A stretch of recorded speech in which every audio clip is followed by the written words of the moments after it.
রব্বুল আলামিন কোরআন মাজিদের বিভিন্ন জায়গায় একটা বাস্তবতা জানিয়েছেন। যেমন সূরা আনকাবুত আয়াত নম্বর 2 আল্লাহ জানিয়ে দিচ্ছেন, আহাসিবান নাসু আন ইউতরাকু আন ইয়াকুলু আমান্না ওয়া হুম লা ইফতানুন।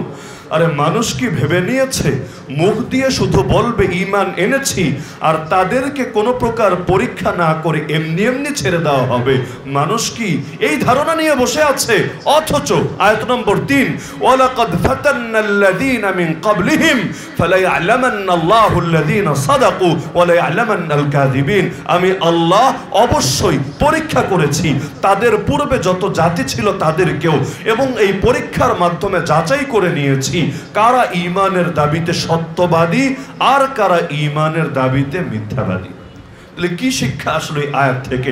মৌলিকভাবে এই শিক্ষাটাই আসলো যে ঈমানের দাবি যারা করবে, যেমন আল্লাহ আমাদেরকে করার তৌফিক দিয়েছেন, আল্লাহ তাদেরকে পরীক্ষা করবেনই করবেন। কি দিয়ে পরীক্ষা করবেন এই আয়াত আল্লাহ এই ব্যাখ্যা দেন নাই, তবে 2 নম্বর পারার 2 নম্বর পৃষ্ঠা সূরাতুল বাকারায় আল্লাহ সেই ব্যাখ্যাও জানিয়ে দিয়েছেন, ওয়ালানাবলুওয়ান্নাকুম বিশাইইম মিনাল খাউফি ওয়াল জু।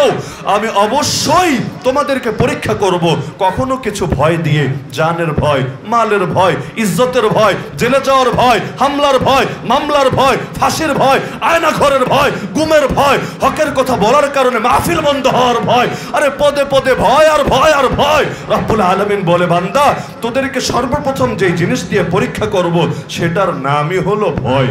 2 নম্বরে ওয়াল জু, ক্ষুধামন্দা। দেখা যাবে হকের পথে যতদিন ছিল না টাকা পয়সার অভাব ছিল না, এবার দিন মানতে শুরু করেছে, ইসলাম প্র্যাকটিস করতে শুরু করেছে, অভাব এখন আর তার পিছু ছাড়েই না। আল্লাহ নবী তো তার জামানায় জানিয়েছেন ইসলাম যারা গ্রহণ করে তাদের উপর বিপদ মুসিবত এমনভাবে আসতে থাকে রবের পক্ষ থেকে, যেভাবে ঢালু ভূমির দিকে উঁচু ভূমি থেকে পানি গড়িয়ে আসতে থাকে বাধাহীনভাবে। বেশি যদি বুঝতে কষ্ট হয় উদাহরণটা ভারত আর বাংলাদেশের অবস্থার দিকে নজর দিলে বুঝে আসবে। উপর থেকে পানি ছাড়ে আর নিচগুলো একেবারে বন্যায় প্লাবিত হয়ে ওঠে। এমনকি পানি যখন ছাড়ে এই হিতাহিত জ্ঞানটাও থাকে না, এই পানিতে শুধু মসজিদ ঢুকবে না, এই পানিতে শুধু মাদ্রাসা ঢুকবে না, এই পানিতে শুধু ইসলামপন্থীদের কষ্ট হবে না, এই পানিতে তাদের জাত ভাই যাদের রক্ষা করার জন্য বদ্ধপরিকর তাদের ঘরবাড়িও ডুববে, তাদের মন্দিরও ডুববে, তাদের মূর্তিও পানিতে পানিতে ভেসে যাবে। আরে আমরা রাতভর মন্দির পাহারা দিলেও দিনভর শাহবাগে গিয়ে আমাদের বিরুদ্ধে হুঙ্কার তোলে। আরে বাংলাদেশকে ধর্মনিরপেক্ষ রাষ্ট্র বানাতে হবে, এই ইসলাম রাষ্ট্রধর্ম ইসলামকে এই দেশ থেকে বিদায় করতে হবে, আর এই মোল্লা মুন্সিরে কঠোরভাবে শায়েস্ত করতে হবে। তো আমরা রাতভর পাহারা দেওয়ার পরও দিনভর গালি শোনা লাগে, শাহবাগে গিয়ে ভিড় করে, আর ওরা যে কয়েক লক্ষ একই ধর্মের লোককে ডুবিয়ে ছেড়েছে, অনেকে মরে পর্যন্ত গিয়েছে, আর কত অজস্র অগণিত মূর্তি যে ভেসে গিয়েছে আল্লাহ ভালো জানে। এটা নিয়ে প্রতিবাদ আসে না, আসবে কিভাবে? বাংলায় বলে ভাসুরের নাম নাকি মুখে আনতে নাই। তাহলে আল্লাহ রাব্বুল আলামিন বললেন 1 নম্বরে কখনো পরীক্ষা করব ভয় দিয়ে, কখনো পরীক্ষা করব ক্ষুধামন্দা দিয়ে। 3 নম্বর ওয়ানাকসিম মিনাল আমওয়াল, কখনো পরীক্ষা করব তোমাদেরকে সম্পদ কমে যাওয়া দিয়ে, ওয়াসামারাত ফসল কমে যাওয়া দিয়ে, ওয়াবাশশিরিস সাবিরিন। লেকিন পরীক্ষাগুলোর মধ্যেও যারা অটল থাকবে, অবিচল থাকবে, সবরের পরীক্ষা দেবে। সবর মানে খালি এটা না হাউ মাউ করলো না, কান্নাকাটি করলো না, চিৎকার চেঁচামেচি করলো না, এটাকে সবর বলে না। সবরের 1 নম্বর কথা হলো যত বড় বাধা আসুক তবুও গুনাতে লিপ্ত হবে না, যত বড় কোরবানি দেওয়া লাগুক তবুও হকের পথ ছাড়বে না। যেমন আমার রাসূল বলেছেন, উম্মত শোনো, ইন্না মিন ওয়ারাইকুম আইয়ামাস সবর, তোমাদের পরে এই পৃথিবীতে আসতে যাচ্ছে সবরের জামানা। কেমন সবর? আস-সাবিরু ফীহিন্না আলা দীনিহি কাল কাবিদ আলাল জামর। সেই সময় যারা দ্বীনের ব্যাপারে সবরের পরিচয় দেবে, চাকরি করতে গিয়ে, ব্যবসা করতে গিয়ে, দাওয়াত দিতে গিয়ে, ইলমের চর্চা করতে গিয়ে, রাজনীতি করতে গিয়ে, অর্থনীতি চালাতে গিয়ে, প্রতিটা ক্ষেত্রে যারা দ্বীনের ব্যাপারে সবরের পরিচয় দিবে, আল্লাহ রাসূল বলেন তাদের উদাহরণ হবে ওই ব্যক্তির মতো যে নিজের হাতের মধ্যে জ্বলন্ত অঙ্গার ধরে আছে, কিন্তু লিল আমিলি ফীহিন্না মিথলু আজরি 50 রাজুলাম মিনকুম। এরপরও যারা আমল চালিয়ে যাবে তাদের এক একজন তোমাদের 50 জনের সওয়াব পাবে। সাহাবীরা অবাক, ইয়া রাসূলুল্লাহ কি বলছেন, কোন 50 জন? ওই যুগের 50 জনের সওয়াব একজন পাবে? নবী বললেন, আরে ওই যুগের নারী তোমাদের 50 জনের সওয়াব ওই জামানার এক একজন পাবে যদি সবরের পরিচয় দিতে পারে, যদি বাধায় পড়ার পরও হকের উপর অটল এবং অবিচল থাকতে পারে। তো রব্বুল আলামিন জানিয়ে দিচ্ছেন অবাশশিরিস সাবিরিন, ধৈর্যশীল সবরকারীদেরকে সুসংবাদ শুনিয়ে দেন, আল্লাযীনা ইযা আসাবাতহুম মুসিবা, যাদেরকে যখনই বিপদে আক্রান্ত করে, বিপদে তারা পতিত হয়, ক্বালু, তখনই বলে ওঠে ইন্না লিল্লাহি ওয়া ইন্না ইলাইহি রাজিউন, জীবন তো আল্লাহরই জন্য, ফিরে তো আল্লাহরই কাছে যাব। তো আল্লাহর জন্যই যখন জীবন আর ফিরেও আল্লাহর কাছে যাব, হারানোর কি আছে, ভয়ের কি আছে? আরে দুনিয়ার লোক কিসের ভয় দেখাবে? সর্বোচ্চ ভয় হলো জানে মেরে ফেলবে, সর্বোচ্চ ভয় হলো শহীদ করে দেবে। আরে লসের কি আছে? রক্তের প্রথম ফোঁটা মাটিতে করিয়ে পড়ার আগেই রক্ত শহীদের রূহ নিয়ে জান্নাতের সবুজ পাখির ভেতর ঢুকিয়ে দিয়ে বলবে, বান্দা আর টেনশন নাই, আর পেরেশান নাই, আর কেউ মারবে না, আর কেউ ধরবে না, আর কেউ তোর পথে কাটা বিছাবে না, এবার তুই ডানা মেলে মেলে জান্নাতে উড়বে না। যার কারণে ফেরাউন যখন জাদুঘরদেরকে ভয় দেখাচ্ছিল, যখন জাদুঘররা নবী মুসা আলাইহিস ইসলামের মুজিজা দেখে কালেমা পড়ে মুসলমান হয়ে গিয়েছিল, ফেরাউন বলল, এত বড় সাহস, আমি অনুমতি দেওয়ার আগে ঈমান আনলি? এটা বলে না যে ঈমান কেন আনলি, বলল আমি অনুমতি দেওয়ার আগে ঈমান কেন আনলি। বাক্য বুঝেন? ঈমান কেন আনলি এটা বড় প্রশ্ন না, অনুমতি দেওয়ার আগে ঈমান কেন আনলি মানে ধর্মকর্ম করা যাবে, তবে পাপিষ্ঠদের অনুমতি নিয়ে নাকি করতে হবে। এই যুগের সাথে কাকতালীয়ভাবে মিলে গেলে যায় আমার না, কারণ কোরআন হলো এমন এক আয়না যেটা দিয়ে প্রতিটা যুগ, প্রতিটা দেশ, প্রতিটা সমাজকে দেখা যাবে। এই কোরআনকে যারা অতীত ইতিহাসের বই বানিয়ে রাখে, কোরআনের আয়নায় সমাজ দেখে না, কোরআনকে দর্পণ বানিয়ে নিজেদের বিচার বিশ্লেষণ করে না, তারা কোরআনের কোনো হকই আদায় করতে পারে না। মা আমানা বিল কোরআনি মান ইস্তাহাল্লা মাহারিমাহু, যে ব্যক্তি কোরআনের হারামকে হালাল মনে করে, সে যতই বলুক কোরআনের উপর ঈমান আছে, নবী জানিয়েছেন কোরআনের উপর ওর ঈমানই আসে নাই। কোরআন হলো আয়না, যুগের আয়নায় দেখতে হবে। তো ফেরাউন যেটা বলেছিল এটা হলো এই যুগের সেকুলারিজমের ভাষা। সেকুলারিজমের বাংলা অনুবাদ করে ধর্ম নিরপেক্ষতাবাদ, যদিও যেই বলদ অনুবাদ করেছে না বাংলা বোঝে না ইংলিশ বোঝে। কেন? কারণ হলো আপনি যদি আলুকে পটল বলেন, আলুকে যদি পটল বলেন, এর দ্বারা একটা জিনিস প্রমাণিত হয় না, দুইটা জিনিস প্রমাণিত হয়। কি কি জানেন? এক নম্বরে আলুও চেনেন না, দুই নম্বরে পটলও চেনেন না। কোনো একটা যদি চিনতেন এই ভুলটা আপনি করতেন না। তাহলে যদি বলে সেকুলারিজম মানে ধর্ম নিরপেক্ষতাবাদ, পাগলে সেকুলারিজম ইংলিশ শব্দও বোঝে না, পাগলে ধর্ম নিরপেক্ষবাদ মানে কি এটাও বোঝে না, যার কারণে লেজে গোবরে পাকিয়ে ফেলে একটারে চালিয়ে দেয় আরেকটার নামে, অথচ দুইটা কখনোই এক না। আচ্ছা, এক না দ্বিমত সেটা বাদ দেন, এমনি ধর্মনিরপেক্ষতাবাদ বলতে যে বিষয়টা তারা বিশ্লেষণ করে যে রাষ্ট্রে কোনো ধর্মকে টানা হবে না, যদিও বিশেষ টার্গেট হলো ইসলাম, বাকিগুলো টানা হতে পারে। হিন্দুয়ানি আদর্শ হ্যাঁ চলতে পারে, খ্রিস্টীয় আদর্শ এটা তো উন্নয়নের মূর্ত প্রতীকই বটে, আর নাস্তিক্যবাদী আদর্শ এর চাইতে ভালো কিছু হতে পারে, লেকিন ইসলাম ধর্মীয় আদর্শ এটারে কিভাবে মাইনকে চিপায় রাখা যেতে পারে। তাহলে এই যে বলা হয় ধর্মনিরপেক্ষতাবাদ মানে ইসলাম টানবা না, ওরা আমাদেরকে শিখায়, মূল শিক্ষাটা দেয় ইসলামের উপর আমল করব সমস্যা না, তবে আমাদের অনুমতি ছাড়া ভুলেও না। আমরা যে ব্যাপারে অনুমতি দেব সেটা করবা, যে ব্যাপারে অনুমতি দেব না তার ধারে কাছেও যাবা না। যেমন কোরআন থেকে নামাজের কথা বলবা, মাশাআল্লাহ খুব ভালো মানুষ, রোজার কথা বলবা, মাশাআল্লাহ এমন শোনার ছেলেই হয় না, হজের কথা, জাকাতের কথা বলবা, আর এটা তো লাভজনক ব্যবসা, কারণ জাকাত দিলেও অর্থনীতির লাভ, হজ করলে তাহলে তাদেরও লাভ, কারণ যে জাতীয় ব্যবসা প্রতিষ্ঠানগুলো হজ করবে কর যে দিবে, আর তাদের লোকেরা ব্যবসা করলেও তো তারা অর্থ পাবে, এগুলোতে লাভ, এগুলো নিয়ে আপত্তি কাজ করবে না। কিন্তু জিহাদের কথা বলবা, খিলাফার কথা বলবা, দিন কায়েমের কথা বলবা না, ছেলেটা মনে হয় উগ্রবাদী আর জঙ্গিবাদী ছাড়া কিছু হবে না। একই কোরআন, একই কোরআন, এই কোরআনের তাফসীর করতে গিয়ে নামাজের কথা বললে ভালো, ইলমের কথা বললে ভালো, দাওয়াতের কথা বললে ভালো, কিন্তু জিহাদের কথা বললে ভালো না, আকিমুদ্দিন, দিন কায়েম করো এটা বললে ভালো না, খেলাফতের কথা বললে ভালো না, সেখানে জঙ্গিবাদ খুঁজে পায়। এর চাইতে বড় ফাইজলামি কি হতে পারে? অথচ একটা মজার কথা বলি, অথচ যেই গালিগুলো আমাদেরকে নিয়মিত দিয়ে থাকে জঙ্গিবাদী, উগ্রবাদী, মৌলবাদী, সাম্প্রদায়িক উস্কানিদাতা, টেরোরিস্ট ইত্যাদি ইত্যাদি ইত্যাদি, একটা বাস্তব কথা হলো আসলেই যদি আমরা জঙ্গিবাদী হতাম যেই কয়জনটা গালি দেয় সংখ্যাটা কম না, একেবারে কম না। দাড়ি টুপি থাকলেই তো জঙ্গি, মাদ্রাসায় পড়লে তো আরো বড় জঙ্গি। আর যদি কলেজ ভার্সিটি থেকে হঠাৎ ইসলাম প্র্যাকটিস করতে শুরু করে, ও তো জঙ্গির গডফাদার, জঙ্গির লিডার। তাহলে যেই কয়জন মানুষকে জঙ্গিবাদী উগ্রবাদী বলে গালি দেয়, আল্লাহর কসম, আল্লাহর কসম, আল্লাহর কসম, তারা যদি উগ্রই হতো, তারা যদি টেররিস্ট হতো, তারা যদি সন্ত্রাসী হতো, তোরা যারা গালিগালাজ করিস, তোরা পালানোর জায়গাও খুঁজে পেতি না। যারে মনে চায় ধরে সাইনবোর্ড একটা লাগিয়ে ছাড়ে, এটা হলো জঙ্গি। গতকাল দেখেছেন অনেকে, দুইজনকে গ্রেফতার করেছে। কি শিরোনামে? যে দুটো জঙ্গি পাওয়া গিয়েছে। কোথায়? ঢাকার মিরপুরের শাহ আলীতে। নাস্তিকরা সেই খুশি।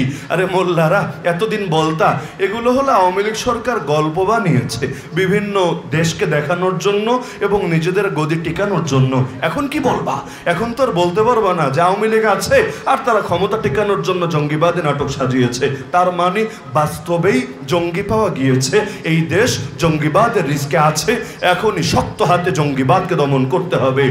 আমার ওই সময় মাথায় ঢুকেছে যে জঙ্গি নাটকের কফিনে শেষ পেরেক যে কোনো মূল্যে ঢুকতে হবেই হবে। বহুত সহ্য করেছি, লেকিন আর কত। তা আমার ইচ্ছা ছিল আজকেই বাংলাদেশের অনেক গুরুত্বপূর্ণ ব্যক্তি, বিশেষ করে ধর্মীয় লাইনে অনেকের সাথে পরামর্শ করব যে এই ধর্মীয় চেতনার গোড়ায় কুঠারাঘাত করার জন্য বারবার যে জঙ্গি নাটক সাজাচ্ছে, এর শেষ কিভাবে করা যেতে পারে। আলহামদুলিল্লাহ, আলহামদুলিল্লাহ, অত কিছু লাগে নাই। গতকাল সোশ্যাল মিডিয়ায় আপনারা যারা খালি প্রতিবাদের আওয়াজ তুলেছেন, এখন রাতভর আওয়াজ তুলেছেন, সকালে উঠেই দেখি নিউজ হয়ে গিয়েছে। সরি থুক্কু, আমাদের ভুল হয়েছে। আসলে জঙ্গি হবে না, শব্দটা নাশকতাকারী হবে। এখন ভুলে কোনো মিডিয়া জঙ্গি টঙ্গি বলে দিয়েছে। আসলে জঙ্গি নাই, জঙ্গি নাই দেশে। এগুলো সব নাশকতাকারী বটে। বাহ, বাংলায় বলে ঠেলার নাম। এমনই তো হয়েছে, কারণ নিপট করলা তখন কি আবেগ কাজ করেছে? বিবেক কাজ করে নাই। আর ঠেলা যখন খেতে শুরু করলা তখন বিবেকটা জেগে উঠেছে। আর এই স্বাধীন বাংলায় এ সমস্ত নাটক আর পাবলিক খাবে না। এই সমস্ত নাটকের রচনা করেই আয়নাঘরকে বৈধতা দিয়েছ। এ সমস্ত নাটকের রচনা করেই হাজার হাজার আলেম ওলামা, মাদ্রাসার ছাত্র, সাধারণ তাওহীদি জনতা, তাদেরকে হয়রানি আর পেরেশানি করেছ। আরে কত মানুষকে নির্মমভাবে হত্যা করা হয়েছে বিচার বহির্ভূতভাবে। কত মায়ের কোল খালি করা হয়েছে, কত বাবার চোখ থেকে পানি ঝরানো হয়েছে। আরে কত শ্রেষ্ঠ শ্রেষ্ঠ ব্যক্তিত্বকে চিরতরে পঙ্গু করে ছেড়েছে। আর কতকাল এই জুলুম চলবে? আমেরিকার ওয়ার 1 টেররিস্ট তো মাঠে মারা গিয়েছে। আর এখন আমেরিকার চেলাচামুন্ডোরা নতুন করে পুরনো কেচ্ছা নিয়ে হাজির হবে ইনশাআল্লাহ, যতদিন পর্যন্ত এই দেশে মুসলমান জীবিত আছে। আরে রক্ত দেওয়া যখন শিখেই গেছে, রক্ত দেওয়া যখন শিখেই গেছে, এই জাতিকে রোখার সাধ্য কার আছে?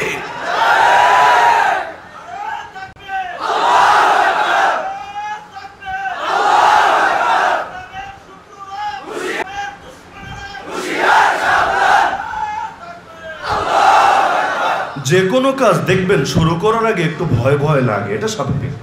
এমনকি পরীক্ষা, যারা পরীক্ষা দেন, বিশেষ করে যদি মৌখিক পরীক্ষা হয় আর যদি চাকরির ইন্টারভিউ হয়, সব ক্ষেত্রে দেখবেন যাওয়ার আগে আলাদা একটা ভয় ভয় কাজ করে। আমরা ধরেন যতদিন জেলে যাই নাই, রিমান্ডে যাই নাই, বাস্তবতা এটা বড় ভয় লাগতো। এমনকি জেলখানা যে কেমন, এটাও আসলে আমার অতীতে রেখার অভিজ্ঞতা হয় নাই। যখন ধরে নিয়ে গেল, এখন নিয়ে প্রথমে ঢোকালো সে কাউন্টার টেরোরিজমের সেই কয়েদখানা, যেগুলোকে পুলিশের বা ডিবির আয়নাঘর বলে পত্রপত্রিকা ইদানিং রিপোর্ট করেছে, সেখানে নিয়ে ঢোকালো। ভাবলাম আরে এটাই আবার জেলখানা কিনা, এখানেই কি বাকি জীবন থাকা লাগবে কিনা আল্লাহ ভালো জানে। সেখান থেকে যখন কোর্ট গারদে নিয়ে ঢোকালো, আর কোর্ট গারদ তো এমন নিকৃষ্ট অবস্থা, যারা গিয়েছেন ভালো রকম জানেন, সুস্থ রুচির কোনো মানুষ সেখানে 5 মিনিটও থাকতে পারবে না। এমন কোনো নেশাদ্রব্য মনে হয় নাই যে নেশাদ্রব্য সেখানে সেবন করা হয় না। আর বাথরুম তো সুবহানাল্লাহ মাশাআল্লাহ, ওই বাথরুমে যদি একবার কেউ যায় বমি আটকে রাখতে পারবে কিনা আল্লাহ ভালো জানে। এখন কিভাবে সেখানে নেশাদ্রব্য সাপ্লাই হয় ওটা আমার আর বলে দেওয়া লাগবে না, যারা বোঝার এমনিতেই বোঝে। আরে অনেক সময় মাদকের মামলা দিয়ে জেলে ঢোকায়। আরে মাদকের মামলা দিয়ে জেলে ঢুকাইয়েছো কেন? বলবে তাকে সংশোধন করার জন্য, ভালো রাখার জন্য। রাখিব নিরাপদ, দেখাবো আলোর পথ, এটা কিন্তু জেলখানার উপরে লেখা থাকে। বাহ কি সুন্দর ওয়াজ নসিহত। রাখিব নিরাপদ, দেখাবো আলোর পথ। বাস্তবতা হলো বাইরে নেশা করতে গেলে বহুত প্যারা আছে, কে দেখে ফেলে, কে ঝামেলা করে ফেলে, কে পুলিশে কল দেয়। কেউ যদি আরামে মাদক সেবন করতে চায় তার জন্য জেলখানার চাইতে উত্তম কি জায়গা হতে পারে? বাস্তবে খালি পয়সা থাকলে চলবে, আর কিছু লাগবে না। কোন মাল লাগবে? কেরানীগঞ্জে গেলাম, এখন এক লোক এসেছে, হুজুর কি লাগবে বলেন দেখি। এখন এক গাড়টি মালটাল নিয়ে এসেছে, ফেরিওয়ালার মতো আর কি। আমরা তো খাঁচায় বন্দি হুজুর মানুষ বলে, বাকি সবাই খোলা। বাকি আমরা যেহেতু হুজুর, মানে চিড়িয়াখানার জন্তুর মতো খাঁচায় বন্দি করে রেখেছে। এখন নিয়ে এসেছে, হুজুর কি মাল লাগবে? আমি বললাম কি আছে আপনার কাছে? বলল খালি নারী দিতে পারবো না, বাকি সবই জেলখানায় পাওয়া যাবে। মানে নারীটাই না ঢুকাতে পারবে না, তাও ঢুকায়। টাকা পয়সা বেশি হলে কিভাবে এগুলো নিয়ে মাঝে মধ্যে মিডিয়ায় রিপোর্টও চলে। লেকিন এটা তো জানে যে হুজুর মানুষের আর কয় টাকাই থাকবে, তো ঠিক আছে ওটা বাদ। লেকিন আর কি লাগবে? শব্দ বুঝতে পারছেন তো? আর কি লাগবে? বাকি সব কিছুরই ব্যবস্থা আছে। তো এমন আলোর পথ দেখায় মাশাআল্লাহ। চোর বের হয় ডাকাত হয়ে, ডাকাত বের হয় খুনি হয়ে, খুনি বের হয় রাজনীতিবিদ হয়ে। বলবেন এটা আবার কেমন কথা? হ্যাঁ, অনেক ক্ষেত্রে হয় বটে ভাই। দেখবেন বিগত আমলগুলোতে বাংলাদেশে ডাকাতি অনেক কমে গিয়েছিল, এটা বাস্তব, আমি স্বীকার করি। আপনারা করেন বা না করেন, বাংলাদেশের ডেঞ্জার জোন যেগুলো আছে, যেখানে রাতের বেলা মানুষ চলতে ভয় পায়, আমি নিয়মিত চলেছি। যেই কয়দিন মাহফিল করেছি নিয়মিত চলেছি, আমি নাম নিয়ে বলতে পারবো যে ওই এলাকা ডেঞ্জারাস। ওখানে একসময় বক্তারা গেলেও রাতে ফেরার সাহস করতো না, রাতে থেকে সকালে আসতো। কারণ ডাকাতরা বক্তাদের পেলে একটু আলাদা খাতির যত্ন করে, কারণ জানে যে হুজুররে ধরলে কিছু না কিছু তো পাওয়া যাবে। এমনও ঘটনা আছে যেই এলাকার লোকেরা মাহফিল করিয়েছে ওই এলাকার কিছু ডাকাতি রাস্তায় ধরে মালপানি সব রেখে দিয়েছে। তো এই যে বিগত আমলে আলহামদুলিল্লাহ কারাগারে যাওয়ার আগে আমার একটা অভিজ্ঞতা আছে, আপনাদেরই গাজীপুরেই জীবনে একবার ডাকাতির শিকার হয়েছি, ভালো রকম ক্ষতি হয়েছে। লেকিন এই কারাগার থেকে আসার পরে বা এই লম্বা সময়ে দ্বিতীয় কখনো ডাকাতের মুখও আমি দেখি নাই। আমার ব্যক্তিগত পর্যবেক্ষণ হলো ডাকাতি করতে তো রিস্ক আছে। ডাকাতরা যদি রাজনীতিবিদ হয়ে সুন্দরভাবে মাল কামাতে পারে, হুদাই পেরেশানি করার কি দরকার আছে? এখন আবার ডাকাতি কেন বেড়েছে? জবাব একই বাক্যের মধ্যে আছে, ডাকাতি বাড়ে নাই, ডাকাতি বাড়ে নাই, এতবার বেড়েছে। মানে প্রায় দিনে আমরা দেখতে পাচ্ছি, নিজে শিকার হচ্ছে না আলহামদুলিল্লাহ, কিন্তু গাড়ি একটা ভাঙা, কিরে ভাই কি হয়েছে? হুজুর অমুক জায়গায় ডাকাত ধরেছে। আর এক গাড়ি দেখে সবাই থামিয়ে সতর্ক করছে, কিরে ভাই কি হয়েছে? এই রোডে যায়েন না, ডাকাতি হয়েছে। মানে ডাকাত প্রচুর বাড়া বেড়েছে। এত ডাকাত আসলো কোত্থেকে বোঝেন না, কোত্থেকে এসেছে? ধান্দা পানি তো বন্ধ হয়েছে, এজন্য এখন রাস্তাঘাট বন্ধ করে পকেট ভরার ফিকির করছে। কষ্ট পাচ্ছেন নাকি? অনেক কষ্ট পেলেই বা কি করার আছে? আর আমার কামই হলো কষ্ট দেওয়া।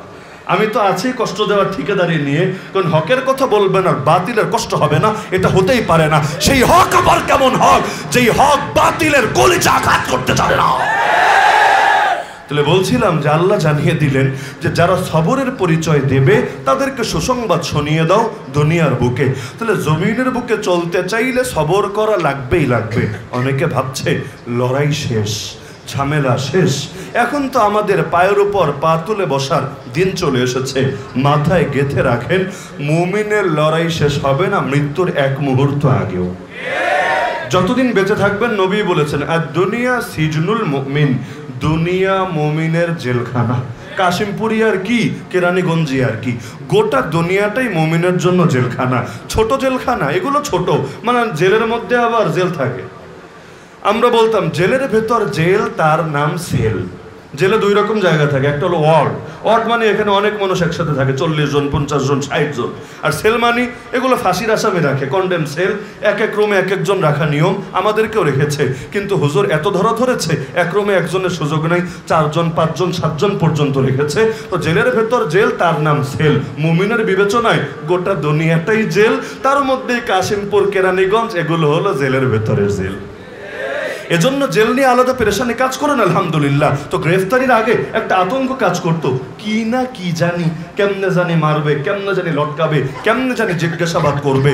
লেকিন আলহামদুলিল্লাহ সুম্মা আলহামদুলিল্লাহ, যখন গ্রেফতার করেই নিয়েছে, নেওয়ার পর যখন দিনের পর দিন চলে যাচ্ছে আর হুমকি ধমকি চলছে আর চলছে, এরপর আল্লাহ সাক্ষী যখন এমনও হয়েছে যে চোখ বেঁধে রেখেছে ঘন্টার পর ঘন্টা, হাত দুটো পেছনে নিয়ে এভাবে হাত করা দিয়ে বেঁধে, এরপর সে কি ভয়াবহ জিজ্ঞাসা জিজ্ঞাসাবাদ, একাধিকজন মিলে, আর এমন এমন পয়েন্টে বলতেই থাকে, এক প্রশ্ন বারবার করতে থাকে কিছুক্ষণ পর পর, যাতে করে কোনো একটা পয়েন্ট দিয়ে ফাঁসিয়ে দিতে পারে। আর ইংলিশ মানে বাংলা কমই মুখ দিয়ে বের হয়, ইংলিশ বেশি বের হয়। আমাদের আবার তফসির জিজ্ঞাসা করা লাগে, কি বললেন বুঝি নাই, অনুবাদ করে দেন। আবার এটা কি বললেন বুঝি নাই, অনুবাদ করে দেন। কারণ অনুবাদ করতে গিয়েও বেচারা বড় টেনশনে পড়ে যায়। তো যখন এই হালতগুলো চলে গিয়েছে, আলহামদুলিল্লাহ সুম্মা আলহামদুলিল্লাহ, স্বাভাবিক মনে হয়েছে। এই যে আন্দোলন হলো গত মাসে, আপনারা যারা আন্দোলন করেছেন আশা করি আমার সঙ্গে একমত হবেন। আন্দোলনে নামার আগে অনেকের ভেতরে এক ধরনের অজানা আতঙ্ক কাজ করেছে, কি না কি জানি হবে, হায় বাবা মা কি ভাববে, গ্রেফতার হয়ে গেলে এলাকায় বা কিভাবে মুখ দেখাবো, আর আন্দোলন ব্যর্থ হয়ে গেলে জিন্দেগি যে কেমনে তেজপাতা হবে এটা তো বুঝাই যায়। যারা আন্দোলন করেছেন এখন জাতির নেতা, খালি যদি কোনোভাবে চিত্রটা ভিন্ন রকম হতো, নেতার খেতা হওয়া পরের কোথায়, এদেরকে জেলখানাও খুঁজে পাওয়া যেত কিনা সন্দেহ আছে। আয়না ঘরে আর 1 ইঞ্চি জায়গাও খালি থাকতো না, সব যেত আন্দোলনকারীদের দিয়ে ভরে। সব ক্ষেত্রে এজন্য বলা হয় ইতিহাস লেখা হয় বিজয়ীদের কলমে। 71-এর বিষয়টা চিন্তা করেন, 71-এ আল্লাহ না করুক যদি চিত্রটা উল্টা হতো, যে পাকিস্তানি হানাদার জয়ী হয়ে গেছে আর বাঙালি মুক্তিযোদ্ধারা হেরে গিয়েছে, তাহলে কি হতো জানেন? যারা রাজাকার তাদেরকে বলা হতো খাঁটি দেশপ্রেমিক, আর যারা মুক্তিযোদ্ধা এদেরকে বলা হতো বিদ্রোহী, সন্ত্রাসী, উগ্রবাদী, মৌলবাদী, জঙ্গি, হ্যাং ট্যাং, বিভিন্ন গালি। কিন্তু যখন বিজয় চলে এসেছে এখন পুরো চিত্রটা উল্টে গিয়েছে, এখন রাজাকার হয়ে গেছে গালি। যদিও রাজাকার শব্দের অর্থ ভলান্টিয়ার, স্বেচ্ছাসেবী আবার গালি হয় কিভাবে, লেকিন এটাও হয়ে গেছে গালি। আর যারা আন্দোলন করেছে, সংগ্রাম করেছে, যুদ্ধ করেছে, তারা আর জঙ্গি হয় নাই, উগ্রবাদী হয় নাই, বরঞ্চ তারা বিজয়ী হয়ে গিয়েছে। এমনকি আমাদের সহি শায়েক যারা আছে, আমি নাম বলতে যাচ্ছি না, সহি শায়েক যারা আছে, যারা সবসময় বলে শাসকের আনুগত্য করা, সরকারের আনুগত্য করা মুসলমানদের উপর ফরজই বটে, এমনকি এই ফতোয়া সব জায়গায় ছাড়ে, সব জায়গায়। বাংলাদেশের গুলো বলবে যে বাংলাদেশের সরকারের আনুগত্য করা ফরজ, দলিল দিবে আরে মুসলিম শাসক, আনুগত্য কেন করবা না? ইন্ডিয়ায় গিয়ে দেখেন, আমার তো অভিজ্ঞতা আছে, গিয়েও তো দেখেছি, সেখানে গেলে যে ফতোয়া চেঞ্জ হবে তা না, সেখানে নরেন্দ্র মোদী তো আর মুসলমান না, তাকে তো আর আমিরুল মুমিনিন, আমিরাতুল মুমিনিন কোনোটাই বলার সুযোগ থাকবে না। তাহলে নরেন্দ্র মোদীর আনুগত্য কিভাবে ফরজ? বলবে না এটাও ফরজ, আরে সে কাফের, তাতে কি? তবু এই ক্ষেত্রে তারা যদি তাদের আনুগত্য করা হয় এতেই জাতির কল্যাণ। ব্রিটিশের জামানা থেকে এই ফতোয়া চালাচ্ছে, এমনকি আমাদের আকাবির ওলামায়ে দেওবন্দের জিহাদকে খারেজি ট্যাগ লাগিয়ে দিয়েছে। বাংলাদেশে এখনো, হুজুর তো সাক্ষী আছেন, রাজবাড়ি আপনি যান, রাজবাড়ি গিয়ে আপনি ওই ধারার লোক, বেদাতি শিয়া ধারার যে লোকগুলো আছে ওদেরকে জিজ্ঞাসা করবেন কওমি মাদ্রাসাকে তোমরা কি মাদ্রাসা বলো, ওরা 2টা নাম বলবে, এক হলো ওয়াহাবি মাদ্রাসা আর এক হলো খারেজি মাদ্রাসা। কি নাম? ওয়াহাবি মাদ্রাসা আর এক কি মাদ্রাসা? খারেজি মাদ্রাসা। বাংলাদেশে বহু এলাকায় দীর্ঘকাল পর্যন্ত কওমি হুজুরদের খারেজি হুজুর আর কওমি মাদ্রাসাকে খারেজি মাদ্রাসা বা ওয়াহাবি মাদ্রাসা বলা হতো। এমনকি আপনারা জানেন বালাকোট আন্দোলনের নাম তো শোনেন নাই জীবনে, শুনেছেন? সৈয়দ আহমদ শহীদ রহমতুল্লাহ আলাইহি বালাকোট আন্দোলনকে দেখবেন ইতিহাসের বইপত্রে লেখে ওয়াহাবি আন্দোলন, লেখে না? কিসের ভিত্তিতে লিখলো ওয়াহাবি আন্দোলন? পারলে প্রমাণ দাও যে তিনি মোহাম্মদ বিন আব্দুল ওয়াহাব নজদির সাক্ষাৎ পেয়েছেন, তার দ্বারা প্রভাবিত হয়ে আন্দোলন শুরু করেছেন। এর আগে আন্দোলনের কোনো চিন্তাই ছিল না, কল্পনাই ছিল না, স্ট্রাকচারই ছিল না। পারলে প্রমাণ দাও, দেখাতে পারবে না। তাহলে কি বলবে? ওরা বলবে যে আসলে শাসকের আনুগত্য করা এটাই আহলে সুন্নাত ওয়াল জামাতের আদর্শ, এবং তাদের বিরুদ্ধে যে জিহাদ সেটাকে জিহাদ বলে না, সেটাকে বলে জঙ্গিবাদ। আর সেই শাসকদের বিরুদ্ধে যারা আন্দোলন করে এরাই খারেজি, এরাই ওয়াহাবি, এরাই নজদি, এরাই হ্যাং ট্যাং ইত্যাদি ইত্যাদি ইত্যাদি। বাংলাদেশেও চলে এই গালিগুলো। আগে ওয়াহাবি আর খারেজি বলতো, এখন নতুন গালি শুরু হয়েছে মানহাজি। কি শোনেন নাই আপনারা? মানহাজি আবার কি? রিমান্ডে আমার প্রশ্ন করেছে, হুজুর মানহাজি কি জিনিস? পত্রপত্রিকায় ব্যাপক লেখালেখি হচ্ছে, সংসদে পর্যন্ত এক এমপি, চিটাগাংয়ের এক এমপি বেয়াদব এই সংসদে দাঁড়িয়ে পর্যন্ত এই মানহাজি শব্দ বলেছে, আর আল্লামা বাবুনগরী রহমতুল্লাহ আলাইহি শানে পর্যন্ত বেয়াদবি করেছে। তাহলে মানহাজি আবার কি জিনিস? আমি বললাম মানহাজি শব্দের তো অনেকগুলো অর্থ হতে পারে। যদি ফার্সি ধরেন, মান মানি আমি, হাজি মানি হাজি, মানহাজি মানে আমি হাজি তুমি হাজি না। বললো আরে এটা কেমন কথা, এটা তো এই অর্থে বলে না, ভিন্ন কোনো অর্থে হবে। আমি বাস্তবে এটা বলেছি, কারো সন্দেহে থাকলে ওরা রেকর্ডও করে রাখে, ওই ক্লিপ খুঁজে বের করলে পাওয়া যাবে ইনশাআল্লাহ। দ্বিতীয় অর্থ আমি বললাম যে আসলে কোন অর্থ বলে তো আমি জানি না, তো এক অর্থ বললাম, আপনাদের পছন্দ হয় নাই। দ্বিতীয় অর্থ এটা হতে পারে যে মানহাজ মানে ধারা, মানহাজ মানে ধারা, কর্মপন্থা। মানহাজি মানে যে কোনো ধারার উপরে আছে, কোনো নির্দিষ্ট কর্মপন্থার উপরে আছে। যেমন মাযহাব মানে কি? পথ, আদর্শ।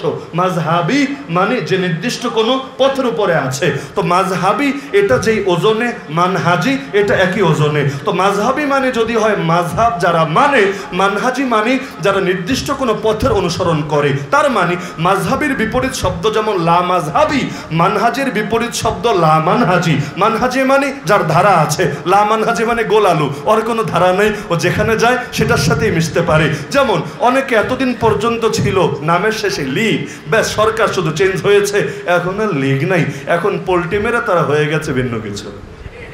তাহলে এরা আসলে মানহাজি না, লা মানহাজি, এদের নির্দিষ্ট কোনো ধারা নাই, এরা গোলালু, সব তরকারির সাথে এরা চলতে পারে।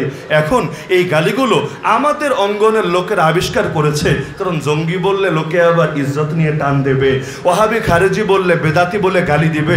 এখন নিরাপদ একটা গালির জন্য নতুন একটা শব্দ আবিষ্কার করে নিয়েছে। এই রকম ভণ্ডামি যুগে যুগে চলে আসছে। তো এই যে সহি সহি শায়েখরা একসময় ফতোয়া দিল ব্রিটিশের পক্ষে, যখন ব্রিটিশ চলে গেছে ওদেরও দরকার ছিল না এই দেশ থেকে বেরিয়ে যাবে? দরকার ছিল কিনা? দরকার ছিল কিনা? দরকার ছিল কিনা? বেরিয়েছে, বেরোয় নাই, বরং তখন পাকিস্তানের পক্ষে ফতোয়াবাজি শুরু করেছে, সহি সহি ফতোয়া। ভালো কথা, যখন 71 সালে পাকিস্তান থেকেও দেশ আলাদা হয়ে গিয়েছে, তাদের ফতোয়া অনুসারে সবগুলো মুক্তিযোদ্ধা খারেজি, তাদের ফতোয়া অনুসারে সবগুলো মুক্তিযোদ্ধা ওয়াহাবি, তাদের ফতোয়া অনুসারে সবগুলো মুক্তিযোদ্ধারে জেলে ভরে রাখা দরকার। লেকিন যখন চিত্রটা চেঞ্জ হয়েছে, আস্তে করে ফতোয়াও চেঞ্জ হয়ে গেছে।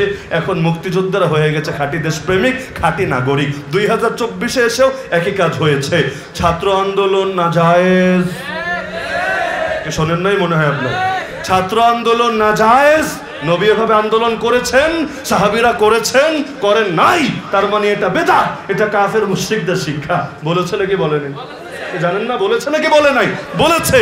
কিন্তু যখন আন্দোলন সফল হয়েছে, তারা কি লেজ গুটিয়ে ইন্ডিয়ায় পালিয়ে গিয়েছে? যায় নাই। এখন তারা সহি সহি ফতোয়া শুরু করেছে, আগে লীগের পক্ষে, এখন সমন্বয়কদের পক্ষে। সমস্ত ভণ্ডামির কি অর্থ? মুমিন তো তার সুর পাল্টাতে পারে না, মুমিন তো সর্বদা এক সুরে কথা বলবে। আমি ছোট মানুষ, স্বীকার করি, লেকিন আল্লাহ সাক্ষী, আল্লাহর নামে কসম করে বলতে পারি, যতদিন পর্যন্ত বিগত ক্ষমতাসীনরা ক্ষমতার গদিতে বসা ছিল, ততদিন পর্যন্ত যেই সুরে কথা বলেছি, যখন তারা লেজ গুটিয়ে চলে গিয়েছে তখন একই সুরে কথা বলছি। উপরন্তু আমার ব্যাপারে আমাদের অনেক ভাইয়ের অভিযোগ হলো যে আগে অনেক গরম কথা বলতেন, এখন একটু নরম কথা বেশি বলেন, মানে আগের চাইতে হিট একটু কমেছে। আমি বলি আলহামদুলিল্লাহ, এমনটা হলে তাও ভালো যে বিগত জালেমের সময়ে কথা আরো বেশি শক্ত ছিল, আর জালেমের পরে কথা হালকা একটু নরম আছে, তাও ভালো। লেকিন যদি উল্টা হতো যে আগে যতদিন জালেম ছিল ততদিন তোষামদি, ততদিন পদলেহন, আর যখন চলে গিয়েছে এখন হলাম জামানা সালাহুদ্দিন আইয়ুবী, জামানার মোহাম্মদ বিন কাসেম, জামানার তারেক বিন জিয়াদ, এটার নাম আস্ত মুনাফিকি। কে এলো আর কে গেল, তাতে কি আসে যায়? আল্লাহ নবী মক্কায় যে সুরে কথা বলেছেন, মদিনায় কি ভিন্ন সুরে বলেছেন না একই সুরে বলেছেন? মায়ের খেয়েছেন, তবুও দিন বিজয়ের কথা বলেছেন। যখন মায়ের দিয়েছেন, আবু জাহালকে পর্যন্ত জাহান্নামে পৌঁছিয়েছেন, তখনও দিন বিজয়ের বার্তাই দিয়েছেন। মক্কায় আল্লাহ নবী স্পষ্ট বলেছেন, আরে শোনো, কিসের অফার দিচ্ছ আমাকে? কখনো নারীর, কখনো ক্ষমতার, কখনো সম্পদের। কান খুলে শোনো, আমার ডান হাতে যদি আকাশে সূর্য এনে রাখো, বাম হাতে যদি আকাশে চাঁদ এনে রাখো, তবুও তো আদর্শ ছাড়বো না, যতদিন না আল্লাহ তার দিনকে করবেন জিন্দা, অথবা আমি হব মুর্দা। যেটাকে সহজে বলতে পারি, হয়তো শরিয়াত নয়তো শাহাদাত, হয়তো খেলাফত নয়তো শাহাদাত, হয়তো আল্লাহর জমিনে আল্লাহর দিন হবে জিন্দা, না হলে আমি মোহাম্মদ হব মুর্দা, কিন্তু আমি থাকবো জিন্দা, ইসলাম হবে মুর্দা, এটা কিছুতেই মেরে নেওয়া হবে না। তাহলে আল্লাহ নবী মক্কায় বসে বলেছেন এই কথা, মদিনায় না। মক্কায় কি ছিল? নবী বাহিনী ছিল। কি ছিল? রাষ্ট্র ক্ষমতা ছিল। কি ছিল? পার্লামেন্টে সংখ্যা গরিষ্ঠতা রাখেন, সংখ্যা লঘুতা ছিল, কিছুই তো ছিল না। কিন্তু যার সাথে আল্লাহ থাকে তার দুনিয়ার কিছু লাগে না। এখন আমাদেরকে হুমকি ধমকি দেয় না, কিরে হুজুররা এত বড় গলায় কথা বলে কিভাবে? আমাদেরকে নিয়ে সবচেয়ে বেশি টেনশন ওদের এটা কাজ করে, হুজুরদের শক্তির উৎস কোথায়? ওদের তো শক্তির উৎস আছে। কি সেটা? হ্যাঁ বলবে জনগণ ক্ষমতার উৎস, বলে না? যদিও ইন্ডিয়া মামাজি ক্ষমতার উৎস, আমেরিকা বাবাজি ক্ষমতার উৎস, চায়না চাচাজি ক্ষমতার উৎস, এগুলোই মূলনীতিতে বিশ্বাস করে। আর উৎস আবার কি জিনিস, এটাও কিন্তু গণতন্ত্রের ভুল ব্যাখ্যা। আমি ক্লিয়ার বলছি, গণতন্ত্র, আমি ইসলামের ব্যাখ্যা দিচ্ছি না, গণতন্ত্রের ব্যাখ্যা দেয় না যে সকল ক্ষমতার উৎস জনগণ, এটাই গণতন্ত্র। ভুয়া। উৎস মানে কি, আগে শব্দ বোঝ। গণতন্ত্র বলে সকল ক্ষমতার মালিক জনগণ। আমি গণতন্ত্র চিনাচ্ছি, ইসলাম না। গণতন্ত্রেরও ভুল ব্যাখ্যা করে। ওই যে আগে বললাম, না চেনে আলু, না চেনে পটল, না চেনে ধর্মনিরপেক্ষতাবাদ, না চেনে সেকুলারিজম। হ্যাঁ, সেকুলারিজমও কুফুর, ধর্মনিরপেক্ষতাবাদও কুফুর। জিনিস ঠিক আছে, দুইটাই কুফুর, কিন্তু তাই বলে একটা তো আর একটা না। যেমন বান্দর ভিন্ন, হনুমান ভিন্ন। কিন্তু যারা আপনারা জয়দেবপুরে থাকেন, আমার ধারণা কেউ কেউ হয়তো, সবাই না, কেউ কেউ হয়তো পার্থক্য করতে পারবে না। আমাদের সিলেটে আসেন, কয়দিন থাকেন, আপনারাও দেখে চিনে ফেলবেন, ও আচ্ছা এইটার নাম বান্দর আর এইটার নাম হনুমান। জাফর ইকবাল এই বান্দরের পোলা, হনুমান ওর আব্বা না। আর দীপুমণি এই হনুমানের পোলা আর বান্দর আর আব্বা না, ইত্যাদি ইত্যাদি, ডারউইনিজম আর কি। তো এখন এই পার্থক্যগুলো সূক্ষ্ম পার্থক্য, হয়তো এখানে বসে করা যাবে না, লেকিন কয়েকদিন থাকলে বুঝে আসবে। তা আমরা এটা শুনতে শুনতে শুনতে সকল ক্ষমতার উৎস জনগণ, কে বলেছে? সংবিধানে আছে। সংবিধান পড়েছিস বাপের জন্মে, একবার খুলে দেখ না। এই দেশের জনগণ ক্ষমতার মালিক, এই কথাই লেখা আছে। বলবেন মালিক আর উৎস মানে কি, পার্থক্য কি? উৎস মানে হইল ক্ষমতায় বসাবা তোমরা, ক্ষমতায় আনবা তোমরা, ভোট দিবা তোমরা, এরপর আমরা করব বাকি কাজ যা আছে তা। এখানে আর তোমাদের কোনো আদর্শ কথাবার্তা চলবে না। এখন আমরা বলবো কাদিয়ানীদের কাফের ঘোষণা করো, নেত্রী দাঁড়িয়ে বলবে কে মুসলমান কে কাফের, এটা দেখা আমাদের বিষয় না, এটা আল্লাহ দেখবে। বাহ বাহ বাহ। তাহলে কে দেশপ্রেমিক আর কে দেশ বিরোধী, এটা দেখা তোর কাম। কে তোর ড্যাডিজানের পক্ষে আর কে বিপক্ষে, এটা দেখা তোর কাম। এগুলো আল্লাহর হাওলা করা যায় না। বলবে না না, এগুলো তো দুনিয়া, দুনিয়ার লাইনে কাম আমরাই করব, আখিরাত আল্লাহর হাওলা করব। তো ইসলাম খালি আখিরাতের জন্য, দুনিয়ার জন্য না। এই কথা তোমারে কে শিখিয়েছে? রব্বানা আতিনা ফিদ দুনিয়া হাসানা ও ফিল আখিরাতি হাসানা। ইসলাম এসেছে আগে দুনিয়া গড়তে, তারপর না আখিরাত গড়তে। তো এখন ক্ষমতায় আসার পরে জনগণের মত আর থোড়াই কেয়ার করে। বাংলাদেশে যে পতিতালয় আছে, নাই মনে হয়? একটা দুইটা না, অনেকগুলা। বৈধভাবে না অবৈধভাবে, লাইসেন্স নিয়ে সব লিগ্যাল ফরম্যাট যা আছে সব পূরণ করে। পতিতালয় নাই, কিছু আছে নামে, কিছু আছে বেনামে। বলবেন বেনামে কি? বেনামে হলো আবাসিক হোটেলগুলা, যার বড় একটা অংশ গাজীপুর শরীফের মধ্যে আছে। কি কষ্ট পাচ্ছেন নাকি? বাস্তবতা স্বীকার করতে দোষ নাই। বাংলাদেশের সবচাইতে বড় পতিতালয় রাজবাড়িতে আছে, এটা যেমন সত্য। আর গাজীপুরে যে হোটেল আছে, গাজীপুর আমি খাস করে বলছি, মানে অন্য জেলা সব ধোয়াতল সেবাতা তা না, সারা দেশেই আছে। তবে এখানে যেহেতু বাইরের অনেক লোক থাকে, ইন্ডাস্ট্রিয়াল ফ্যাক্টরি এবং বিভিন্ন কারণে, এজন্য অনেকে টার্গেটগুলো করে। কেন দেখেন নাই, হিন্দুত্ববাদীরা পর্যন্ত গার্মেন্টসগুলোকে টার্গেট করে মুসলিম নারীদেরকে নষ্ট করার জন্যে। তাহলে আলাদা একটা পেরেশানি যে ওদের এটা নিয়ে আছে, এটা তো বুঝেই আসে। তাহলে এই যে হোটেল ব্যবসার মধ্যে বড় রকমে জিনা, বেশ্যাবৃত্তি, পতিতাবৃত্তি চলে নাকি চলে না? তো এই যে পতিতালয়গুলো খোলা, এগুলোকে এই দেশের অধিকাংশ মানুষের মত অনুসারে আজকে গণভোটের আয়োজন করুক। আজকে কোনো তাশকিল লাগবে না, কোনো সভা সমাবেশ লাগবে না, উপস্থিত গণভোটের আয়োজন করুক। আল্লাহর নামে কসম করে বলতে পারি, যেহেতু সারা দেশ আমরা ঘুরি, এই দেশের অধিকাংশ মানুষ ভোট দেবে পতিতালয় খোলা থাকার বিপক্ষে। যদি পতিতালয় খোলা থাকার বিপক্ষে অধিকাংশ মানুষ ভোট দেয়, খোলা আছে কিভাবে? ব্যাখ্যা করেন, খোলা আছে কিভাবে? এখন যদি বলে সকল ক্ষমতার মালিক জনগণ, খোলা রাখার কোনো অধিকারই থাকে না। তো যদি বলে সকল ক্ষমতার উৎস জনগণ, তবে মালিক তো আমরা। আর ওদের যেহেতু যাওয়া লাগে নিয়মিত ওই জায়গাগুলায়, না গেলে দিলের চাহিদাও মেটে না, পেটের ভাতও হজম হয় না। কারণ চরিত্র যখন খারাপ হয়ে যায়, একটা দুইটা 10টা 20টা 100টা 1000টা দিয়েও ওদের পেটের ভাত আর হজম হয় না, পরানো ভরে না। তো এই সমস্ত কারণে ওরা সংজ্ঞাই পাল্টে দিয়েছে, আমাদেরকে শিখিয়েছে সকল ক্ষমতার উৎস জনগণ। এটা গণতন্ত্রের কথা না। মনে থাকবে? মনে থাকবে? বলবেন হুজুর গণতন্ত্র শেখানোর কি দরকার? এটা কি ওয়াজের অংশ? না হলে আগামী দিনে আর এক জালেম কাঁধের উপর চেপে বসবে। আমরা চাইলে একদিনেই সব তন্ত্রমন্ত্র বিদায় করে ইসলাম কায়েম করতে পারছি না, এই লাইনে আমরা দুর্বল আছি, আরো কতকাল লাগবে আল্লাহ ভালো জানে। লেকিন গণতন্ত্রের অপব্যাখ্যা করে কেউ আবার নতুন করে স্বৈরাচারের পথ খুলবে, ফ্যাসিবাদের পথ খুলবে, ওয়ার ওয়ান টেররের পথ খুলবে, কাফের মুশরিকদের দালালি করে ইসলাম বিদায় করার পথ খুলবে, সেটা তো মেনে নিতে পারি না। মক্কা থেকে একলাফে মদিনায় যেতে নাই পারলাম, হাবাসায় তো আসলাম, তো হাবাসায় যেহেতু এসেছি নিরাপদ থাকার জন্যই তো এসেছি, পরের হিজরত নেক্সট হিজরত মদিনার দিকেই হবে ইনশাআল্লাহ। তাহলে এক ধাপ তো এগিয়েছি, 2 কদম পিছে যাওয়ার জন্য না, এক ধাপ তো এগিয়েছি 20 কদম সামনে আগানোর জন্য। সুতরাং অতীতে কি করেছো এটা বাদ দিলাম, আগামীতে ফাইজলামি করলে কিছুতেই ছেড়ে দেওয়া যাবে না। তাহলে রব্বুল আলামিন পরীক্ষা করবেন নাকি করবেন না? তো যে প্রসঙ্গে কথাটা টানলাম, আন্দোলনে নামার আগে অজানা আতঙ্ক কাজ করে, নামার পরে আলহামদুলিল্লাহ আলহামদুলিল্লাহ আলহামদুলিল্লাহ। রবি এমন এক সাহস দান করে যেই সাহস হয়তো দীর্ঘকাল পর্যন্ত কিতাব পড়েও পাওয়া যাবে না, যেই সাহস হয়তো দীর্ঘকাল পর্যন্ত ইউটিউবে বয়ান শুনেও পাওয়া যাবে না। সামনে দিয়ে যখন দেখতে থাকেন, এমন এক অবস্থা যখন ডান কানের লতির নিচ দিয়ে একটা গলি চলে যায়, বাম কানের লতির নিচ দিয়ে আরেকটা গলি চলে যায়।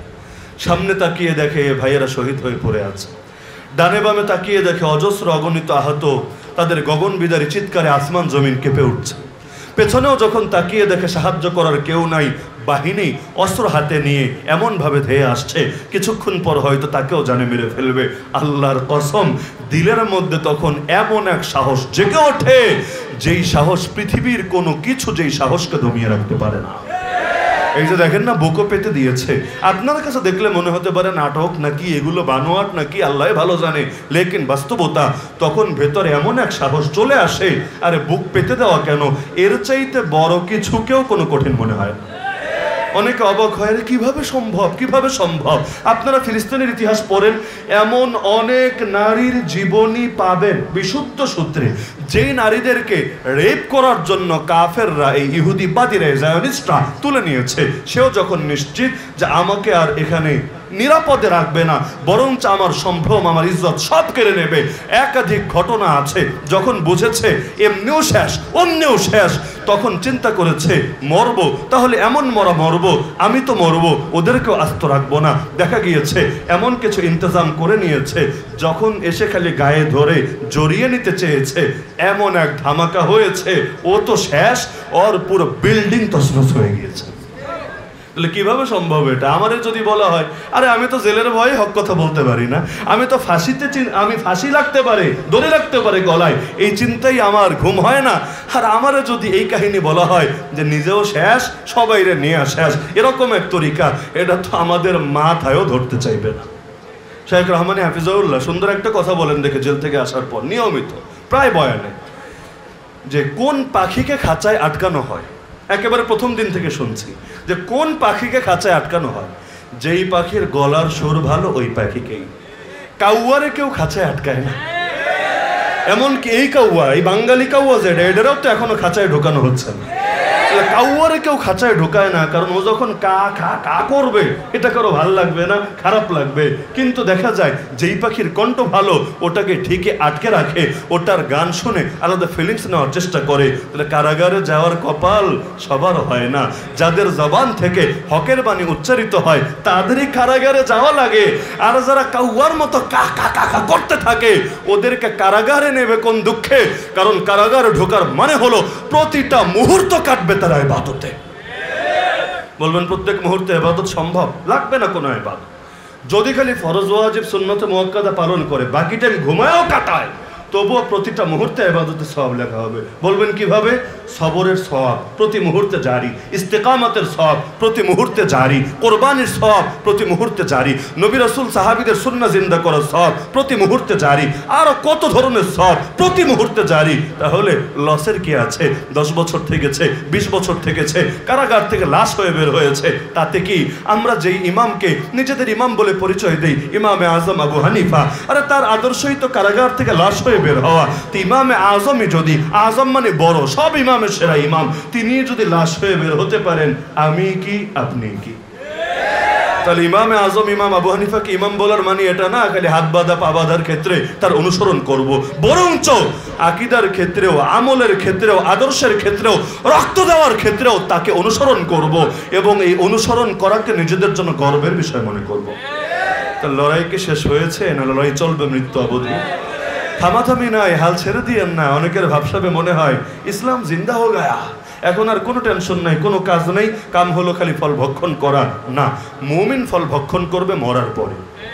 আমরা ফল ভক্ষণ করব মরার পরে। দুনিয়া আমাদের ফল ভক্ষণের জায়গাই না। দুনিয়া হলো আখেরাতের ক্ষেত, ক্ষেতের মধ্যে ফসল লাগাবে। এখন দুনিয়ায় বসে ফসল লাগাবে, আখেরাতে গিয়ে সেই ফসল ভোগ করবে। তো আমাদের আবার থামার কোনো কারণ আছে নাকি? আর যতদিন পর্যন্ত ইসলাম জিন্দা না হবে ততদিন পর্যন্ত বৈষম্য কিভাবে দূর হবে? কার তরিকা দিয়ে বৈষম্য দূর করবেন? লেনিনের তরিকা, কার্ল মার্কসের তরিকা, মাও সেতুংয়ের তরিকা, অথবা আব্রাহাম লিঙ্কনের তরিকা, অথবা বাংলাদেশের এই মাথামোটা বুদ্ধিজীবীদের তরিকা, এই ফরহাদ মোজাহিদের তরিকা, এদের তরিকা দিয়ে আপনি ইসলাম জিন্দা করবেন, আপনি বৈষম্য দূর করবেন? কিভাবে সম্ভব রে ভাই? একমাত্র আল্লাহর দ্বীনই সকল সমস্যা সমাধান, বাকি কারো দ্বীন সমস্যা সমাধান হতে পারে না। আমাদেরকে সৃষ্টি করেছেন কে? এই পৃথিবী সৃষ্টি করেছেন কে? তো এই পৃথিবী কিভাবে চললে ভালোভাবে চলে এটা সবচাইতে ভালো জানেন কে? কেউ যদি আল্লাহর চাইতে বড় জ্ঞানী হওয়ার দাবিদার হন, সামনে আসেন পারলে। আর যদি বলেন আল্লাহর চাইতে কেউ বড় জ্ঞানী হতে পারে না, তাহলে আল্লাহর দ্বীনের বিপরীতে নিজের দ্বীনকেও প্রমোট দেওয়ার অধিকার কেউ রাখে না। আগে আল্লাহর চাইতে বেশি জ্ঞান হাসিল করো, তারপর তোমার আদর্শকে আল্লাহর চাইতে বেশি পারফেক্ট, বেশি সময় উপযোগী বলে তুমি হাজির করো। কিসের আধুনিক আধুনিক আধুনিক? সবচাইতে বেশি জিকির চলছে এটা আধুনিক রাষ্ট্র। এমনকি পত্রপত্রিকায় লেখালেখি হচ্ছে, আর আমাদের প্রথম কালো তো আছেই এই ঠিকাদারি নিয়ে বসে। এখন লেখালেখি হচ্ছে আধুনিক রাষ্ট্র হতে চাইলে ফ্রান্সের মতো রাষ্ট্র হতে হবে। কার মতো? আফগানের মতো না, মক্কা মদিনার মতো না। কার মতো? ফ্রান্সের মতো। ফরাসি বিপ্লব হয়েছে, হওয়ার পর সেখানে যেভাবে আধুনিক রাষ্ট্র কায়েম করা হয়েছে, কিভাবে আধুনিক রাষ্ট্র কায়েম করতে চাইলে, এগুলো প্রথম কালোতে লেখা আছে, আপনারা নজর দিয়ে দেখে নিয়েন। এই যে হ্যাঁ বলতে পারেন হুজুর এটা লেখকের দায়, পত্রিকার নাম কেন বলছেন? তাহলে আমি একটা লেখা দেই, আমার লেখাটাও ছাপতে বলেন, তাহলে আর দায় দেব না। আমরা খেলাফার পক্ষে লিখবো, এটাও ছাপবে। ওরা বাম আদর্শের পক্ষে লিখবে, ওটাও ছাপবে। ব্যাস সমান সমান। বুঝলাম তোমাদের কোনো দায় থাকবে না। লেকিন ঢিল সবসময় একদিকেই যাবে, একজনেরটা ছাপবা আর একজনেরটা ছাপবা না। দ্বীনের কথা বলবা না, এটার জঙ্গিবাদ বলে চালাবা, আর বাকি সব তন্ত্রমন্ত্রের কথা ঠিকই বলবা। তাহলে তো বোঝাই যাবে ডাল মে কুচ কালা। যদি কিছু কালা নাই থাকে তাহলে একপাক্ষিক কথা মুখ থেকে বের হয় কোন দুঃখে? নিরপেক্ষ হলে বাস্তবে নিরপেক্ষ হও, কিন্তু বাইরে নিরপেক্ষতার ব্যানার আর ভেতরে বিশেষ পক্ষের পক্ষপাতিত্ব ব্যানার, এটারে ভণ্ডামি ছাড়া কিছু বলা যায় না। আধুনিক রাষ্ট্র হতে চাইলে এক নম্বরে নাকি ক্ষমতার মালিক জনগণকে বানাতে হবে, জনগণের হাতে ক্ষমতা তুলে দিতে হবে। মানে জনগণ এই নে তোর হাতে ক্ষমতা। এখন জনগণ কি চাইবে? জনগণ চাইবে সবাই মিলে ধূমপান করতে। চায় না মনে হয় বাংলাদেশ? চায় না? ধূমপানের গায়ে লেখা থাকে ধূমপান স্বাস্থ্যের জন্য ক্ষতির কারণ। তো বেচস কেন? লাইসেন্স দিস কেন? বন্ধ কর। বলবে না জনগণ চায়, কি বা করার আছে? তো অধিকাংশ জনগণ তো ভণ্ডামি চাইবে, এটা কোরআনেই আছে। ওয়াইন তুতি আকসারা মান ফিল আরদ ইউদিল্লুকা আন সাবিলিল্লাহ। অধিকাংশ কোনো দলিল না। আল্লাহ বলেন হে নবী, যদি অধিকাংশের অনুসরণ করেন তারা আপনাকে আল্লাহর পথে থাকতে দিবে না। পৃথিবীতে পর্দানশীল নারী বেশি না বেপর্দা নারী বেশি? পৃথিবীতে মুসলমান বেশি না অমুসলিম বেশি? পৃথিবীর মধ্যে নামাজি বেশি না বেনামাজি বেশি? পৃথিবীর মধ্যে ভালো মানুষ বেশি না মন্দ মানুষ বেশি? তো অধিকাংশটা যদি রব বানাতে হয়, রব আল্লাহ রব না, লা ইলাহা ইল্লাল্লাহ না, লা ইলাহা ইল্লাল আকসার, অধিকাংশই হলো একমাত্র মাহবুদ, একমাত্র খোদা। এটাই যদি তোমার কালেমা হয়, আরে কিসের দিন কায়েম করবা? কিসের ইসলাম কায়েম করবা? জিন্দেগি তো পারবা না। যদি কখনো পারার দিকে আগাও, মানে সংখ্যাগরিষ্ঠ হয়েছে পার্লামেন্টে, অধিকাংশ মানুষের জনমত গঠন করে নিয়েছে, আর কই যায়? আগামী দিনে তো ইসলাম কায়েম হয়ে সব উল্টে যাবে। যে মুহূর্তে দেখবেন ফল কামড় দিতে গিয়েছে, ওই মুহূর্তে দেখবেন হাত দুইটাই কেটে ফেলে দিয়েছে। মিশরের ইতিহাস জানা নাই? হাফেজ মুরসি গণতান্ত্রিক তরিকায় বিজয়ী হয় নাই, অধিকাংশ মানুষ তার পক্ষে ছিল না, পার্লামেন্টে তার সংখ্যাগরিষ্ঠতা ছিল না, 1 বছর পর্যন্ত শাসনও সফলভাবে করে নাই।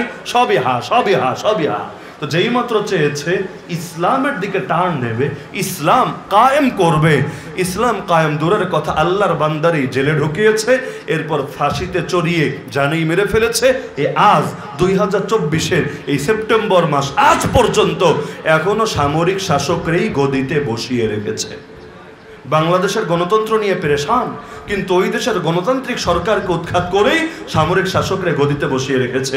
ইমরান খান নজির তো সকলের সামনেই আছে, ইসলাম কায়েম করবে এই দাবিও করে নাই, খালি আফগানিস্তানের সঙ্গে একটু ভালো সম্পর্ক করেছে, এদিকে রাশিয়ার সাথেও আবার দিন দরবার করতে শুরু করে দিয়েছে। ইউক্রেন রাশিয়া লড়াই চলছে, রাশিয়ার সুরে সুর মিলিয়ে কথা বলছে। বাস বেয়াদবি মনে করলো বাবারা দাদারা, মনে করে এমনভাবে তারা গদি থেকে সরিয়ে দিল, আগামীতে জিন্দিগিতে আর রাজনীতি করতে পারবে কিনা আল্লাহ ভালো জানে। কি বুঝলেন এখান থেকে? যে ওরা ওদের তন্ত্রমন্ত্র রক্ষা করার ঠিকাদারি ঠিকই নিয়ে রেখেছে। আমরা হয়তো খেলাফার ঠিকাদারি ছেড়ে দিয়েছি, আমরা হয়তো দিন বিজয়ের খেদমত ছেড়ে দিয়েছি, ওরা ছাড়ে নাই। ওরা যেখানে ইসলাম দেখবে সেখানেই ওরা তেলে বেগুনে জ্বলে উঠবে। তাই বলে বসে থাকার সুযোগ আছে? বসে থাকার সুযোগ আছে? আমরা বিজয়ী হতে আদিষ্ট না, তবে চেষ্টা করতে আদিষ্ট। বিজয় আমাদের হাতে না, কিয়ামতের দিন বিজয়ী হলাম কিনা বা হলাম না রব্বুল আলামিন এ নিয়ে প্রশ্ন করবে না। তবে সাধ্যের সর্বোচ্চ চেষ্টা যদি না করি রব্বুল আলামিনের কাঠগড়ায় ছাড়াও পাওয়া যাবে না।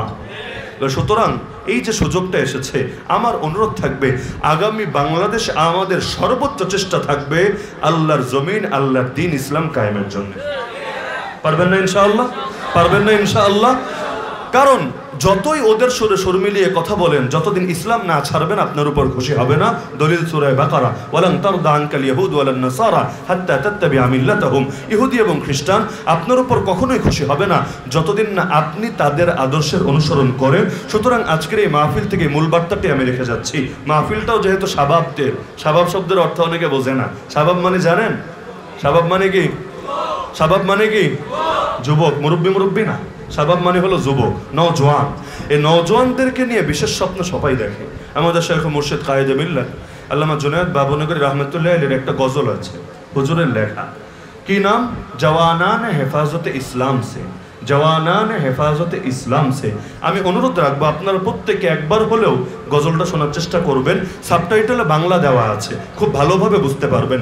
যতবার দেখা হতো হুজুরের সাথে, হুজুর বিশেষভাবে স্মরণ করাতেন তোমাদের যুবকদের থেকে আমার কি আশা, সব বলে দেওয়া আছে এই গজলের ভেতরে, মনোযোগ দিয়ে শুনবা, এটা কাজ করবা। এবং তিনি বলতেন আমি যে হেফাজত করি, আমি যে হেফাজতের আমির হয়ে আছি, আমার একমাত্র লক্ষ্য হলো জিহাদ ফি সাবিলিল্লাহ। তিনি বলেন রাজনৈতিক অভিলাষ আমার ন্যূনতম নাই, রাজনীতি করার কোনো খেয়াল, কোনো খাহেশও আমার নাই। আমি তো জিহাদ মনে করি খেদমত আঞ্জাম দেই, কারণ একদিন ইনশাআল্লাহ এই পথ ধরেই আল্লাহর জমিন, আল্লাহর দিন বিজয়ের জন্য বুকে রক্ত ঝরাবো ইনশাআল্লাহ। স্বপ্ন দেখেছিলেন, যদিও স্বপ্নের বাস্তবায়ন দেখে যেতে পারেন নাই। যেমন মোল্লা ওমর স্বপ্ন দেখেছিলেন, বাস্তবায়ন দেখে যেতে পারেন নাই, আগেই শহীদ হয়েছেন। আমাদের ধারণা আল্লামা বাবুনগরীও শহীদ হয়েছেন, আমাদের ধারণা আল্লামা সাইদিও শহীদ হয়েছেন, আমাদের ধারণা আল্লামা কাসিমিও শহীদ হয়েছেন।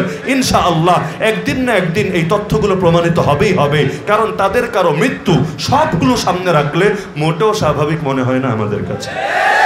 তাহলে এই শহীদরা যে স্বপ্ন দেখিয়েছেন, তাদের স্বপ্ন নিয়ে আগামী বাংলাদেশ তাদের দেখানো পথে এগোবে ইনশাআল্লাহ। তো এই যে ওয়াইজিন আর শাবাব, ওয়াইজিন মানে বক্তা যারা উপদেশ দেয় জাতিকে, শাবাব মানে নওজোয়ান, ইত্তেহাদ মানে একতা। তাদের এই সংগঠনের পক্ষ থেকে যে মাহফিল করা হলো, আমি মনে করি এই যে আলেম ওলামার একতা, মাঠে ময়দানে যারা কাজ করে তাদের একতা, তো এভাবে যদি এক জাতীয় একতা গড়ে ওঠে আর সকলে সহি তরিকা, সহি মানহাজ, সহি আদর্শ নিয়ে যদি সামনের দিকে এগোতে পারে, সব বেদাত, সব শিরিক, সব গুমরাহি, সব জাহেলিয়াতকে দুই পাশে ঠেলে ইনশাআল্লাহ আগামীর বাংলাদেশ ইসলামের বাংলাদেশ হবে, আগামীর বাংলাদেশ কোরআনের বাংলাদেশ হবে।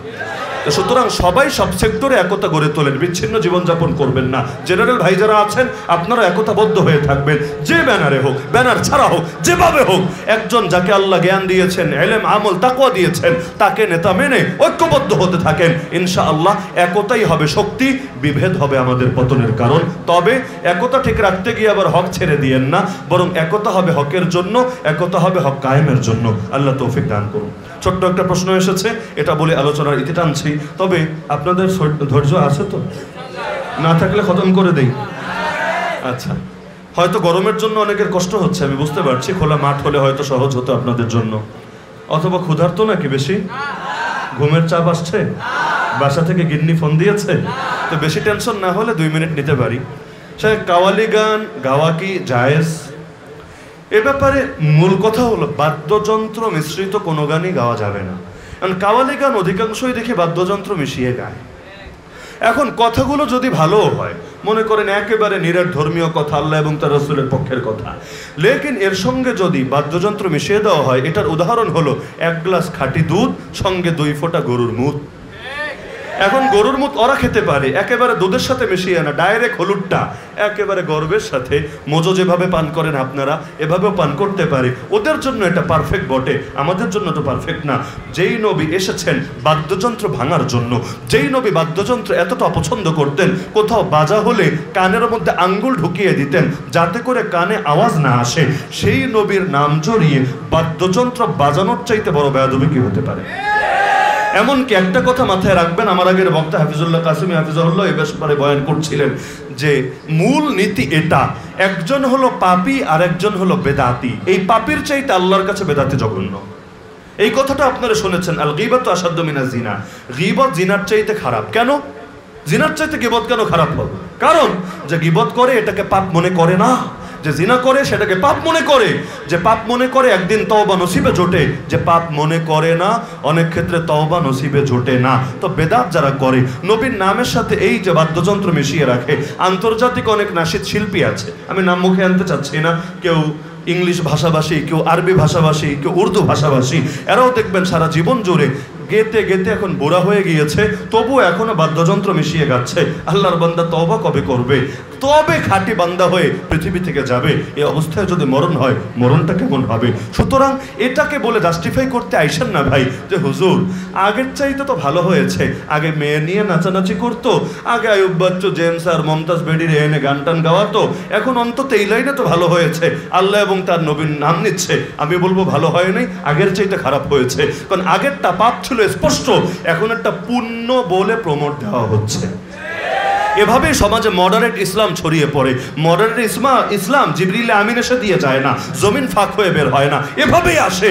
কিছু মানুষ এমন ইসলাম সামনে আনে যেটা নফস এবং শয়তানের সঙ্গে সামঞ্জস্যপূর্ণ হয়। যে ইসলাম মেনে মদও খাওয়া যায়, যে ইসলাম মেনে ধূমপানও করা যায়, যে ইসলাম মেনে গান বাজনাও করা যায়, যে ইসলাম মেনে হালাল প্রেমও করা যায়।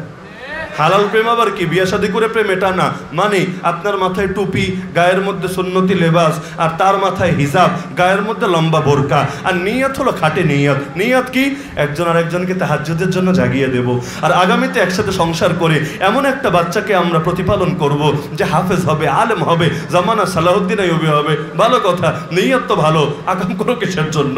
আরে ভালো নিয়ত যদি এতই থাকে, বিয়ে করো, দায়িত্ব নাও। প্রেমের মধ্যে দায়িত্ববোধ নাই, আজ আছে কাল নাই, যে কোনো সময় সম্পর্ক ছিন্ন করবে, এরপর নাম শুনলেও থুতু ফেলবে। যদি এতই খাঁটি প্রেমিক হও, দায়িত্ব নিচ্ছ না কোন দুঃখে? মাইয়া খাবে বাপেরটা আর মজা নিবে তোমারটা, এই ফাইজলামি তো চলবে না, এটারে ভণ্ডামি বলে। তাহলে সুতরাং কাওয়ালির নামে বাদ্যযন্ত্র যদি বাজানো হয়, এতে আমি মনে করি দ্বিগুণ পাপ হয়। কারণ এর দ্বারা মডারেট ইসলামের প্রমোট হয়। এর দ্বারা আরো একটা সমস্যা আছে, নারী পুরুষ একসাথে বসে না? বসে না? রাতের বেলা অনুষ্ঠান, নারী পুরুষ একসাথে বসে, এটা আবার কোন ইসলাম রে ভাই? তোমারে কে বলেছে এই তরিকায় আল্লাহ এবং তার রাসূলের নাম বলতে?